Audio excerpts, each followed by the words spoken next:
Yo, what up? Welcome to another episode of the Oakland Warriors podcast. I'm Patrick, and I am joined once again by my friend Randy Dumalig. Man, how you been? I'm good, man. How are you? I'm doing better than the team, like I said before.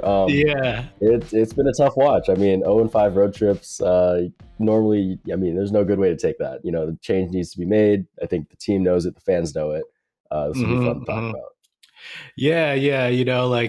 Every time I record episodes after a game, especially on a road trip, because I feel compelled to record them since the games end kind of early. I'm going to record right after. And you find yourself in your feelings and everything. But, a couple days away from watching some games. And actually, that Pelicans game made me feel a little bit better because it's what I wanted for a long time, was like getting the young dude some run, especially Jonathan Kuminga, who we'll talk about. So I'm doing a little bit better. But, I'm glad I have somebody here to kind of commiserate with, because I haven't had a guest on for a while. I want to ask you, man, because I know you're tapped in and everything, but are you particularly worried about the Warriors? I'm worried, I guess, in the short term, right? They're pretty glaring holes in the defense. I think that the bench obviously is not performing the way that anyone wants them to. And hopefully the new combos and new rotations in the next few games, kind of works to counteract that. But long term, probably not. I mean, you still see Steph playing at a crazy level. Clay, was shaky to start, and he's looked a little bit better. You hope that just as the season goes on, he looks good. I think honestly, the starting lineup has looked fine, compared to the bench. Mm-hmm. And once they kind of shore things up there, inch over 500, hopefully pretty soon. From there it should be a little more smooth. Yeah. It's definitely not pretty. It's not a good place to be right now. Yeah. I mean, I took a look at the standings just for fun. They are in 12th spot right now. And I'm not too worried about that. And I even went to Tankathon and, tested out Yeah. It took me 4 tries to get the number 1 pick. And I was like, and I don't want that fate, but it's funny to me because either I got really lucky or wow, the Warriors are really really that far down that their odds were that good. What would it take to worry? Because I've said, over the last week during the losing streak, the 5-game losing streak on the road, I've said let's check in with his team after 20 games. Not that 20 games is like a defining moment, but it's a quarter through the season, and it gives a chance for the vets to catch up and the young guys to get a little bit more accustomed to things. At what point would you really, really start worrying? I think as of right now, they're kind of flushing the first 10 games down the toilet. They're really preaching new lineups, new combos. We're gonna try something different. But I would say for me to get moderately, worried, it'd have to be either an injury or, I think the drama hopefully is behind the team, right, with Draymond and Poole. And I don't think that'll come up, hopefully, the rest of the season. Mm-hmm. But if an injury rules out any one of the starting guys, even Kavan, Wiggins especially, right, he's covering so many of the defensive matchups. If they miss more than 2 weeks, I think that the team could be staring at, eventually maybe 6 and 15 or 18. And it's just I don't know. Right. Just gotta, it's really dependent on these next, I would say 5 games. If they can go 3-2, or 3-2 would probably be, it's the minimum for me. But if they go 4-1 or even win a few in a row, that'd be really nice. I think stringing a couple wins would be good. They're back at home. They only have 2 games. They have Sacramento Monday and then the Cavs on Friday. I mean, that's a big gap that's the biggest gap of no games that you'll get during the regular season, right? I know, yeah. 2 games in a week is not a lot. Yeah. It's weird. It's almost like a bye. Yeah. I mean, it's funny, right? An injury definitely would screw things up, especially obviously to one of their key guys.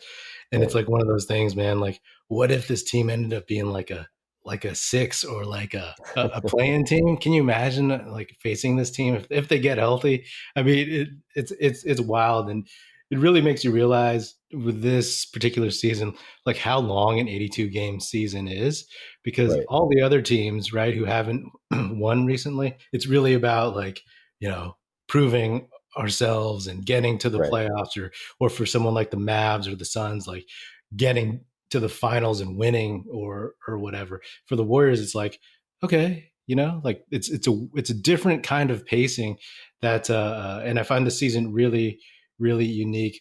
I I'm not super worried, but similar to what you said, I look at this team, right? And the guys who are missing, like the main guys, are Otto Porter Jr., Gary Payton II, Nemanja Bjelica, Yeah, and absolutely. you yourself, right? Like I agree with you. Like 1 through 5, and then throw in Poole 1 through 6. They're good. They're solid, right? I mean, Right. you know, Poole has his he has areas where he needs to improve, especially with leading the second unit. But those guys are solid. Like if the playoffs started in 2 weeks, they would know how to kind of ramp it up and like let's go. Right. So the question for me is like, okay, 7, 8, and 9, right? And those were the three guys who were gone. So right now, the 7, 8, and 9 technically could be Jermichael Green, Dante DiVincenzo, Moses Moody, and then some mix of Wiseman, Kuminga. So, like, the question for me is, can those five guys become a good enough 7 through 9? And Right. I think with 72 games left, yes. I should hope so. Right. Right. They're different from those three guys, but that's what gives me like confidence in that respect. Definitely. And you see Clay trending up. You see Wiggins. He's had a few good nights so far. Like it's really the starting lineup, like you said, is really solid. And I think the numbers even are still, that those 5 men lineups are still one of the best in the NBA. Whereas the bench, of course, is not figured out yet. Um, and yeah, man, I mean, I guess that's where you got to start, right? 7 through 9. You know that Poole's going to get minutes. Obviously, the starting five isn't going to change and very soon at all. I don't Yeah. think any of those spots are up for grabs. So you've seen 10 games of this stuff. What would be, say, the top three things you would do to quote unquote fix this team, get it back on the right track? 3 simple steps, right? I think obviously defend without fouling, right? Like the broadcasts have mentioned ad nauseum. They're just getting called for a lot of fouls. It's a lot of road games and young teams that are hungry, etc. But like at the end of the day, there's 1 or 2 or 3 per quarter, even with the 6, 7, 8 minutes left that are just like not the right thing to do. You just have to stay more disciplined, trust the help, all that stuff. And yes, it's a new roster a little bit, at least at the kind of the back end, like we're saying. But it's that's probably the one number one thing for me is stop fouling so much, and Mhm. that'll hopefully let the defense get more stops, let the offense go fast break and just kind of run and gun, like we've seen them do for years. I think the second one is figuring out the backup center spot. I mean, Wiseman I guess we can start to talk about this a little bit here. Mhm. Wiseman, to me, looks better than he has ever, but that's not saying a whole lot. Like, there's still things that he just fundamentally hasn't quite gotten yet. And I think that it's not fair to pin all of this 3 and 7 start on him, but if you were to put someone like Jermichael or even Kuminga at that small ball five for the next 5, 6 games and just see how that looks, we might see something different. We might not. I think Wiseman's just going to go up and down throughout the year. It's definitely not, his year, his breakout year, at least yet. But I mean, that could mean G League stints. That could mean a few DNPs. But I don't know. I'm probably higher than most on him long term, but in the short term, I'm pretty much in agreement. That he's um, not quite there yet. It's that's kind of where I'm standing with him. I'm interested to see what you're saying on Wiseman. Oh man, I'm a huge Wiseman stan. Yeah, yeah, Going back to the draft, and I I see obviously his flaws, but the hard numbers are there in terms of like the team is 3 and 7. You have to make some adjustments, and I do think that the whole team is playing poorly. There's a lot of mistakes. I mean, except for Steph. Steph is consistently playing well. right, right. Um, and people have had flashes, but not all at the same time. They haven't all just put it together. Hmm. But I think with Wiseman, it's easy to pick on him because we have such high hopes for him, Right, and the thing that I've been guilty of this too, like with like looking at him with like just what he could be, but also I forget stuff that I've said. It's like he just needs to be simple in terms Right. of. I mean, the bar is so low for him. The bar was like being healthy, and now he's healthy, and it's really easy to see his mistakes when he misses lobs, when he gets pushed around for rebounds.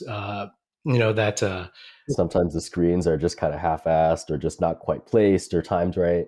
Right. He looks like he's just So kind of in no man's land yeah, yeah, or he's like a little bit unsure of where to be. Then it's like, okay, Wiseman.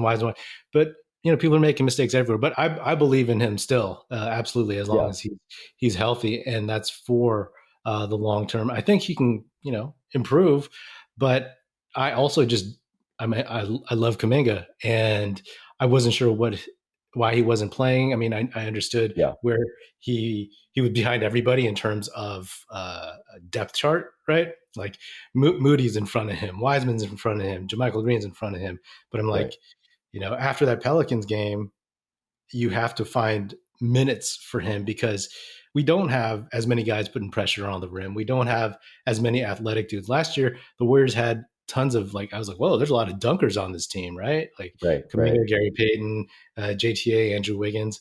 And, you take the guys who are gone away and then you take Kuminga away, and it's like, so I don't put it all on Wiseman at all. And I try to tune out of that. I do want to ask you though, because since we're talking about Wiseman, like, Yeah. I lay off Twitter more so than ever before, but I know you're still on there and everything. But I have caught wind of like everybody. I mean, I see this a lot of places. I see this in YouTube comments Right, on right. these videos, on these podcasts. I see them just in the ether. But what's the temperature of Warriors fans on James Wiseman right now? It's like a 103, man. It's I mean, there's some really really fun takes out there. Some of them reasonable, some of them obviously not. I think that the thing that people are getting caught up on are like the timeline questions. I don't think anyone, or I mean, there are people who are saying, Bus should have drafted Lamelo, but I mean, there have been people saying that since draft day. Hmm. So that I mean, that has been consistent at least. Yeah. So at least now it's more like, okay, like he has flashes, but can he set 5 good screens a game? Can he, grab 10 rebounds? Can he box out? And it's a timeline thing too, right? Like Hmm. Steph is going to turn 35 this season, and looking at how he has, maybe I would say like my safe bet is like 3 more really solid seasons like this, playing out of his mind, and Hmm. then after that, he's blazing his own territory. Like who knows? But Hmm. with those next few seasons in mind, like where does Wiseman actually fit in, right? You extended Looney, you have guys like Kuminga. He has to obviously play his way into the rotation, but it's like, how do you develop him best? Do you send him to the G League? He's probably the scapegoat of a lot of unfair criticism right now, and Twitter is like the central place for that. But I mean, people are just reactionary, and that's what they see. So Yeah. I would say that where I'm standing is probably on the more optimistic side, like where you are. But I can't deny in the short term that I wish he looked a little better, right? Like I wish I could say, okay, he set 5 good screens this game, right? Like he Hmm. actually made contact and he timed it right and he rolled or popped and, was patient, made a good pass. And I think he was playing a little more freely in the preseason, right? I mean, obviously everyone does, and it's there, you can't compare the two. Hmm. But, can he look like more like he did then by game 40, like 30, 40? Like it's Hmm. going to get to Hmm. the trade deadline. That's going to be a whole different, you know, can of worms on Twitter, especially with this whole, I mean, we don't have to get to that, but the whole verification thing, they're there are going to be some funny tweets about fake trades, fake anything. Like, Yeah. um, the platform's going to change, but that's not the conversation. I think that Wiseman is going to be okay as long as people just kind of understand he's not going to be one of the team's 5, 6, 7 best players, this year. I think that when he came in, people are like, he's going to play like Kevin Garnett. He's going to play like blah, blah, blah. David Robinson, you pump the brakes on that because you forget that Robinson was 22 when he came in and Wiseman was had just turned 19 or something, right? Hmm. Hmm. Um, and I don't know, big men take time. It's all this kind of other wisdom floating around. And I think what you want is obviously patience. But Yeah. Yeah. Yeah, it's just frustrating to be in for either people who support him or are going against him. Yeah, yeah. Twitter is not a place for patience. No, Um, definitely not. I'm curious, what's the most ridiculous, outlandish take you've heard on Wiseman? Just out of curiosity.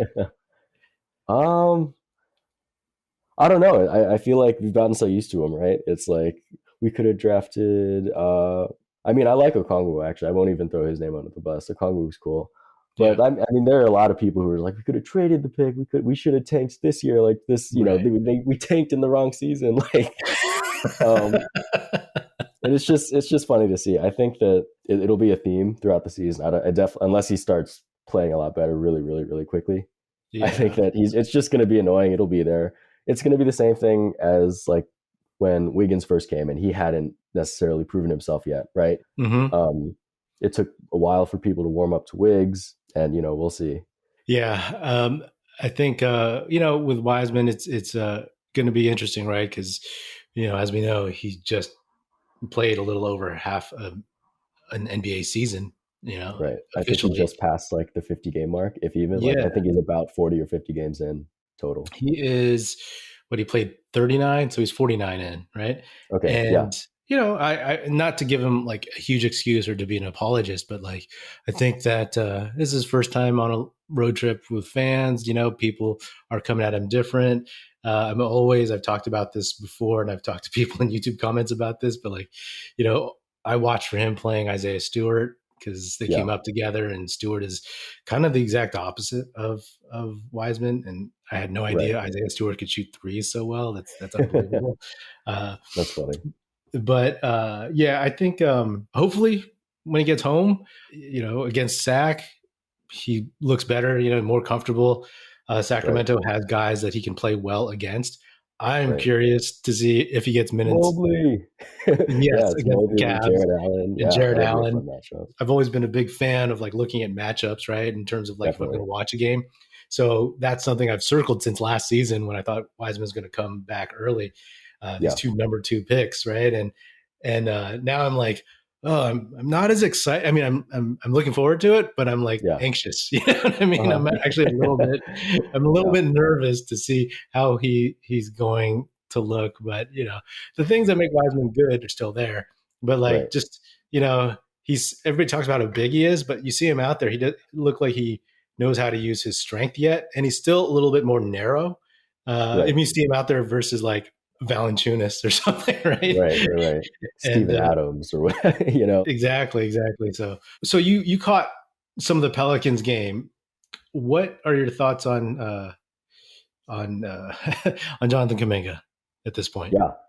I think that he was obviously kind of in the doghouse, right? The first 10 games, he barely got minutes. I think he got maybe garbage time. Like there were at least 5 or 6 games he just didn't see the floor at all. He's just, Mm-hmm. riding the bench next to Andre or next to, Clay or whoever. But, Mm-hmm. you saw some things there you really like to see, right? He played good defense. He guarded BI a couple times.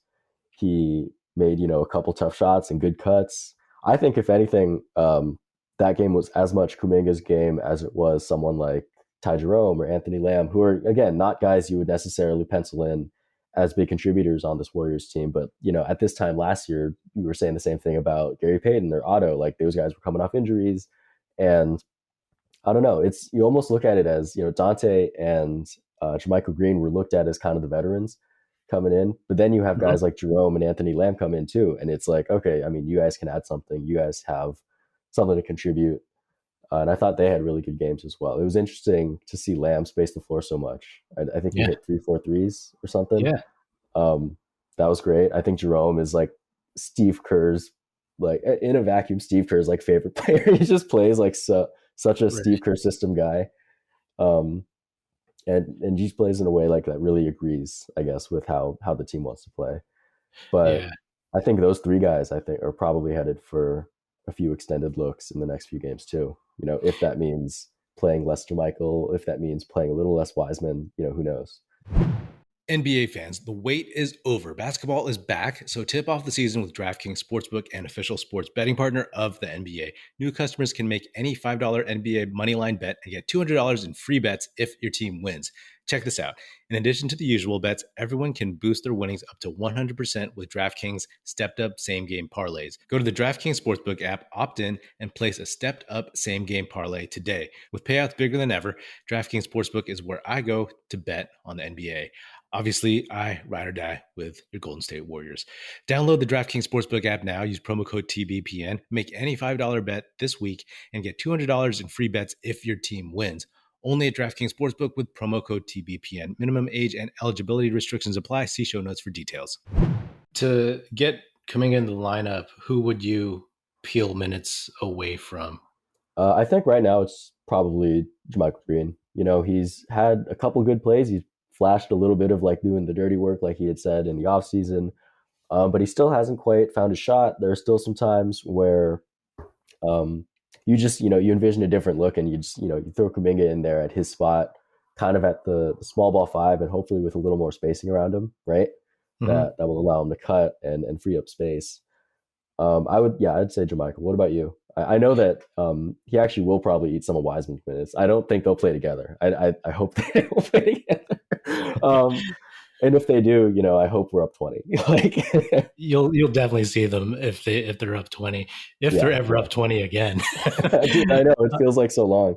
They were up 16 against. This was super funny. I remember after the last loss before the Orlando game, Fitz was like, I feel bad for the Magic. They don't know what's coming for them. And we blew a 16-point lead and lost in Orlando. And it's just like, man, one of these days, this team just has to go on one of those runs, like game 2 of the finals, at least, right? Where everyone's clicking, you hit, 2 or 3 threes from guys that, can make them and we'll go from there. But it does feel like it's been a while since kind of one of those good 20-4 or 18 to whatever runs. Yeah. I mean, there's no garbage time for the young guys. I mean, that's what we're not seeing. I mean, I remember beginning of last season, me and my friend, we were like super excited for Wiseman Kuminga minutes. We were like, it's going to be like Lob City turnovers, like disgusting, but awesome, the ball flying all over the place, going out of bounds, Mm-hmm. I would take minutes away from JaMychal Green just because I think you got to pull some from maybe Wiseman too, depending on the rotation and who's out there. But like, Kuminga to me has to play at this point, and I still want to give Wiseman looks. I don't know Kerr wants to go with the vets, and I don't know if JaMychal Green is gonna, be annoyed or whatever to have to sit all the time next to Andre Iguodala in street clothes or something, But I definitely think just having him out there, I mean, it's good for the rest of the team and the season. You're going to need Kuminga in the playoffs. Just bottom line, you're going to need that kind of guy. So I'm optimistic. I'm looking forward to. That's the funny thing about having a team with like a lot of quote unquote talented players, right? Like I talked about how this team is like potentially like the most talented Warriors team. They're not playing like it, but that doesn't mean they don't have that inherent talent, right? Just based on their draft pedigree and then the top end, the vets, like, championship, Hall of Fame, all-star pedigree, whatever you want to call it. So just that in and of itself. But if this were, I'm trying to think of like some of the worst teams I remember, like I always reference like the Bimbo Coles, Muggsy Bogues Warriors of the 90s or something. And it's like, well, you have no solutions. You have no options because everybody's bad. But at least on this team, it's like, okay, there's pieces to move around. If you told me back then you could have a Wiseman and then maybe take some minutes from him and give it to a guy like Kuminga, I'd be like, are you kidding me? We have a guy in the future who's like a number 7 pick and we're playing him and we're sitting a number 2 pick. That's nuts. So that's where I find like optimism and also just seeing the journey of this season. I got off track for something. I was asking you like the 3 things to make this team better, to fix it. I don't know. I think we did defend without fouling. We talked about Wiseman and just kind of the bench overall. I don't know what to do at number 3. I mean, you would think that solving those first 2 would just win them a few more games, right? Yeah. I think that the offense, I mean, the turnovers are always going to be there. I think their looks that they're generating are pretty good. I don't think anyone is. I mean, Clay is always going to force up shots, so Clay, Clay's Clay. But I Yeah. don't think anyone is necessarily shoot. Maybe Jordan Poole a little bit, right? They talk about him trying to play a little bit more in the flow, but it's really a defensive end for me. Like if you, Mhm. again, if you're fouling, you're playing against a set defense on offense every time. Like it's just not ideal for anyone involved. So you'd hope Yeah. that a couple home games, a little time off, just like flush the first 10 games down the toilet and go from there. I do think they can get to what they're 3-7. I think 5-7 by the end of this week would be really nice. Mhm. If Mhm. they're not 5-7 at the end of the week, check Twitter a little bit and see what's going on. Should be Or fun. not. Or not. Or not. It's obvious to me it's like the defense because Yeah, I mean, did you watch the Magic game live? I did. Yeah. Okay, so that's the game where like it was what 46-15 free throw discrepancy. No, yeah, it was absurd. I think it was the worst. It was probably one of the worst like numbers I saw on one of these tweets. It was like it was the highest free throw disparity in 10 years, 12, however many years. It's Yeah, just like it's a bad stat. actually, in terms of made free throws, it was a 23 free throw differential, and that's 23 points. And like, oh, what they lost by one or a couple? I forgot. Right. And it killed me because that's the thing too. It's like for me watching these games, it's like what's the effort, right? That's why the Charlotte and Detroit games were just like a drag Yeah. because you're seeing, you know what this team can do. If they lose, like they did to Miami, and you see some sparks, you're like, all right. But then they had some decent effort in Orlando, but my goodness, like in a close game in the beginning of the fourth quarter, I wrote down in my notes I was second foul and came in 30 seconds, and Yeah. then Yeah. in a minute they got the third foul, and that's it. And that actually highlights something that another reason why I like Kuminga, because Poole is somebody that I said beginning of last season is the one guy who can get to the basket, get a foul uh, easily, and then Kuminga became the other guy to me, right? Right. And we Yeah. saw that over the summer and that summer league, and he's not going to get all those calls.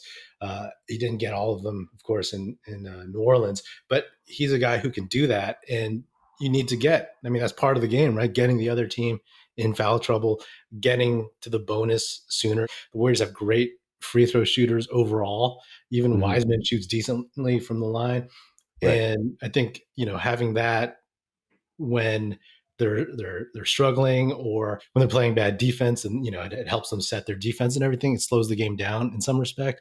I think that's another thing. But to me, it's just it's the effort because you know what they can be, and if they're not like pushing it, it's like if I was a season ticket holder, I'd be like, I'd sell like the first 20 games of the season, and then watch the rest of them once they Yeah. got better. And I'm looking at the schedule, next 5 games: at home Sac, at home Cleveland, on the road Sacramento, at home San Antonio, on the road in Phoenix. So there's 3 definite games. I mean, I won't say definite, since I thought there were like 4 definite games on the road, but Yeah. Yeah.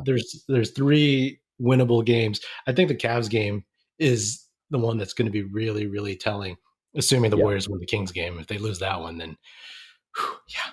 But Yeah. Cavs are clicking, and they got size, they got youth, they got Right. some experience, They athleticism, just got shooting. Garland back, right? Yeah. He came out of the season opener and he just came back maybe 8 or 9 games in, so he's back in the lineup. They look really good. I mean, Donovan Mitchell, right? Um, Mhm. it's just a super fun team to watch. It's really cool seeing them build something in like that post LeBron era, but Kevin Love is still there, which is funny. Like he's like the last guy you would expect could stick around that long after that Yeah. friend, after that run. They still got Osman, Yeah. Oh yeah, Chetty Cedi Osman. Osman, good guy. Yeah. So, yeah. You got any other thoughts on the Warriors? You brought up earlier that this was Wiseman's first real road trip, right? Where he had played in front of fans, and I'd never even thought about that. I guess that he had played um, all of the pandemic season right in front of limited or no capacity, and then last year he was hurt, so he was just sitting on the bench. He wasn't actually getting minutes. So yeah, Mhm. that was something interesting to think about. You'd hope that the next road trip goes better, right? Like I mean, they play what once on the road, and you said Mhm. Sacramento. right? Yeah. I don't know about that, but that's like an hour drive. Like I said, I don't want to give him too much of like an excuse, but yeah, he never played in front of road fans. I mean, his rookie year, and then you go to college. I don't even know how many of those 3 games were on the road, Right, right? right, And yeah, then it's all high school and AAU and everything. So maybe, and he's playing more with the starters, I guess, too. right. So I do think he's looked better in the last 2 games than he did in the first 2 games. And that's, I mean, it's like, it's super, super baby steps. I still think that honestly, the biggest thing he needs to focus on are the screens.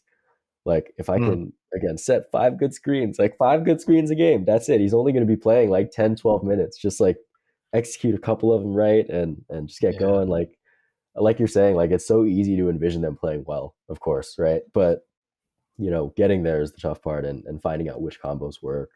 I think Kuminga back in the lineup provides a little more, aggression, get to the foul line, get to the rim, hmm, vertical spacing.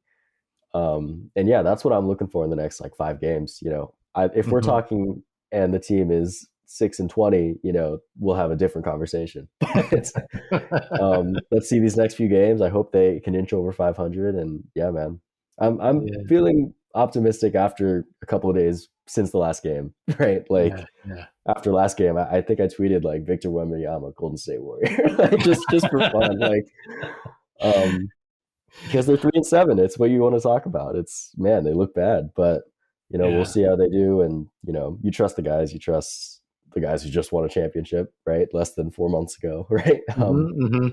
So Yeah. so we go from there. Yeah, I'm looking at the next 5 games after the upcoming 5. So like after right. Phoenix, at home against the Knicks, at Houston, at New Orleans again, at home Mm. against the Clippers, and then at home against Utah. So, you know, Utah's a fun team this year. Utah's super interesting. yeah, yeah. I mean, it's funny. I look at the next 10, and if we Right, go back to the beginning of the season, I'm like, oh yeah, maybe 8-2. right. But Just right like now, casually, like you're like hopefully at least 6-4, and it's like man, but right now, I'm hoping for it feels weird to say 500, but like I was like at the very least from a road trip that they just went on, I was like 3-2. That's what you want. You want to be above 500. right? Uh, and for this, if they can get 6-4, I'd be excited. But there's Yeah. definitely more than 4 teams that could smoke them Oh if yeah, they're not definitely. careful. So you know, we'll see. But yeah, it's I appreciate the optimism because I feel the same way. Yeah, it's a long season. You're gonna try a bunch of different things, and you never know what's gonna come up. But they got to start now. Now's the time to start looking a little better Yeah, before it yeah. gets out of hand, and before you start really looking up from the bottom.